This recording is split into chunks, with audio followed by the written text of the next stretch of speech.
تازه او ډیر بد خبر 25 نور هیوادونو ته هم د کرونا وایرس رسیدلی. سلام دوستانو، ستړي مشئ، وخت مو په خیر. له فلیپین نه وروسته په هانګ کانګ کې هم په لومړي ځل یو کس د کرونا وایرس له امله خپل ژوند له لاسه ورکړ.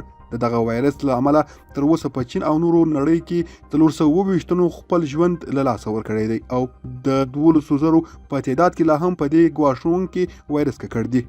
د هانګ کانګ په نیمه خپلواک ښار کې یو 19 کلن سړی د کرونا وایرس له امله خپل ژوند له لاسه ورکړی دی. دغه کس تازه د چین له ووهان ښار نه هانګ کانګ ته راغلی و او تېره اونۍ د معایناتو نه وروسته په ډاګه شوه چې نوموړی په کرونا وایرس ککړ دی او روغتیایي وضع یې ښه نه ده، ځکه خو بیا په یوازې ځای کې وساتل شو چې اوس یې خپل ژوند له لاسه ورکړ. دا له چین نه بهر په نورو هیوادونو کې د کرونا وایرس له امله دوهم کس دی چې خپل ژوند له لاسه ورکوي. د دې مخکې یو 44 کلن فلیپینی هم په دغه وایرس له ککړېدو نه وروسته خپل ژوند له لاسه ورکړی و.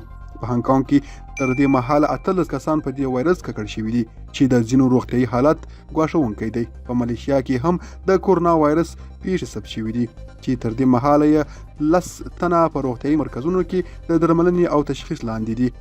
اوس مهال ټوله نړۍ له دغه وایرس سره مقابله کوي او د یاد وایرس ضد درملو او واکسینونو په جوړولو باندې لګیا ده.